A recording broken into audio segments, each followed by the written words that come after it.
بسم الله الرحمن الرحيم، والصلاة والسلام على أشرف الخلق أجمعين. النهاردة إن شاء الله هنحل مع بعض المحافظة رقم 15، محافظة الفيوم. إن شاء الله ده طبعا في مادة الدراسات الاجتماعية للصف الخامس. بيقول لي أمامك خريطة صماء لمصر، وضح مدلول الأرقام الموقعة عليها. طبعا أول سؤال، أول رقم واحد بيقول لي البحر. طبعا ده البحر إيه يا حبايبي؟ البحر الأحمر. البحر الإيه؟ البحر الأحمر. رقم اتنين انا عندي دي بحيرة ناصر. بحيرة ايه؟ بحيرة ناصر. رقم تلاتة عندي بيقول لي منطقة لاستخراج المنجنيز. طبعا امه ايه؟ ام بجمة. منطقة لاستخراج المنجنيز. طيب رقم أربعة، دي المنطقة الواسعة دي اسمها الصحراء الغربية، لكن دي الصحراء الشرقية. كمان مرة، الواسعة دي الغربية ودي الشرقية. فهو عند رقم أربعة تكون الايه؟ الصحراء الغربية. الصحراء الايه؟ الغربية. ما المقصود بالمصطلحات الجغرافية الآتية؟ طبعا يا حبايبي التجارة هي عملية البيع والشراء، انتقال السلع والخدمات من مكان لآخر. نكتبها مع بعض، هي عملية البيع والشراء وانتقال السلع والخدمات من مكان لآخر. طب الموارد الطبيعية. طبعا الموارد الطبيعية هي الموارد التي منحها الله للإنسان دون جهد من جانبه في تكوينها. الموارد التي منحها الله للإنسان دون جهد من جانبه في تكوينها، مثل طبعا موارد المياه والايه والتربة والنبات الطبيعي في تكوينها. ده كان تعريف الموارد الايه الطبيعية. الموارد التي منحها الله للإنسان دون جهد من جانبه في تكوينها، مثل موارد الماء والهواء والتربة والنبات الايه الطبيعي. أكمل العبارات الآتية بوضع الكلمات المناسبة في مكان النقاط. من مصايد الثروة السمكية في مصر. طبعا أنا عندي نهر النيل، عند البحر المتوسط، عند البحر الأحمر، عند الاستزراع السمكي. يبقى أنا من مصايد الثروة السمكية في مصر.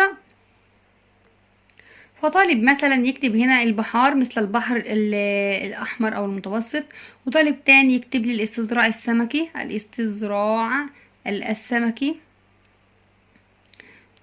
أي واحدة فيهم صح. المصدر الرئيسي لمياه الشرب في الواحات. طبعا الواحات يا حبيبي المصدر الرئيسي فيها ايه؟ فيها المياه الجوفية. المياه الايه؟ الجوفية. طيب احترم الامبراطور عقائد المصريين. مين الامبراطور اللي احترم عقائد المصريين وقدم لهم القرابين؟ اكتافيوس. اسمه ايه؟ اكتافيوس. طيب حد تاني هيكتب لي اغسطس قيصر. ما هو اكتافيوس بيلقب باغسطس قيصر، يعني لو كتبت ده وده صح. طيب يستخرج من منجم السكري في الصحراء الشرقية. طبعا الذهب يا حبايبي، الذهب. طالما يعني منجم السكري يبقى الذهب على طول. بما تفسر قيام الزراعة في الوادي والدلتا. طبعا الزراعة في الوادي والدلتا يا حبايبي بسبب وفرة المياه العذبة والتربة الخصبة. يبقى بسبب وفرة المياه العذبة والتربة الخصبة. الخصبة. طب اهتم بطلميوس الأول بإنشاء المناحل. طبعا ليه؟ لتصدير العسل للصين. لتصدير العسل إلى الصين. السؤال رقم 3 بيقول لي ايه؟ اختر الإجابة الصحيحة. يوجد خام الحديد فيه. طبعا الحديد في الواحات البحرية بالصحراء الغربية. يهدف مشروع إلى استصلاح 1.5 مليون فدان. طبعا يا حبايبي استصلاح 1.5 مليون فدان الفرافرة. الفرافرة. طيب من مصادر الطاقة غير المتجددة. ركزوا.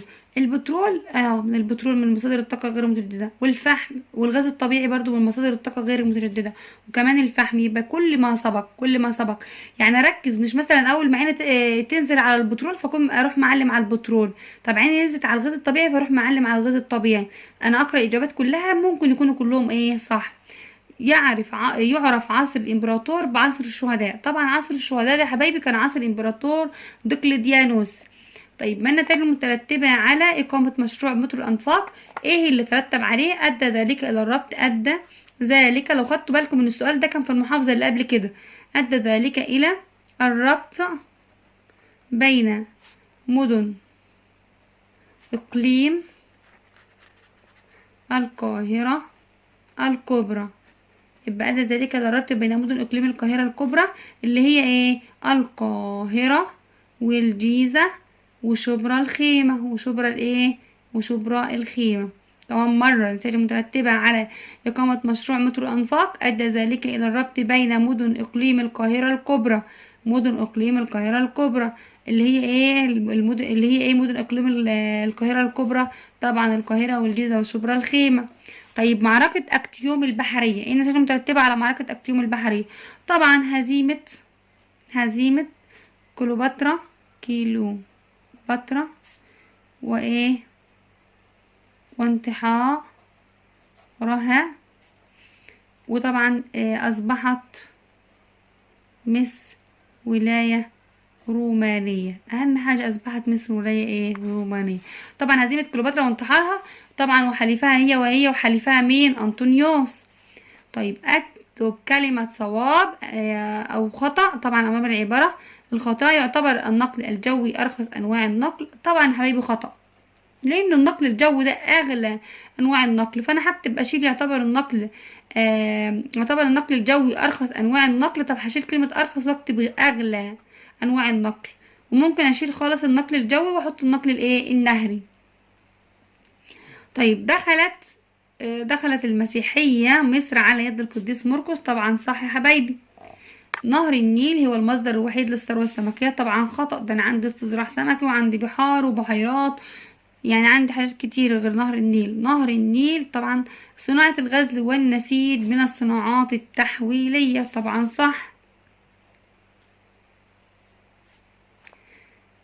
ماذا يحدث؟ وعايز نكتب صواب عادي، يعني هي سيان يعني صواب. ماذا يحدث إذا لم تسقط الأمطار على سواحل مصر الشمالية؟ يبقى لم تقوم الزراعة. طبعا هي سقوط الأمطار أدت إلى إيه؟ سقوط الأمطار أدت إلى قيام الزراعة في السواحل الشمالية، لكن لو أنا مفيش أمطار يبقى لم تقوم الزراعة على السواحل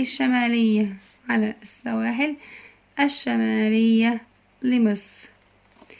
لم يتم بناء السد العالي. تعرضت مصر، طبعا السد العالي ده حمى مصر من اخطار الفيضان والجفاف ومصدر اساسي لتوليد الطاقه الكهرومائيه. طب انا لو ما عنديش السد العالي طبعا تعرضت مصر لاخطار الفيضان والجفاف، لاخطار الفيضان والجفاف.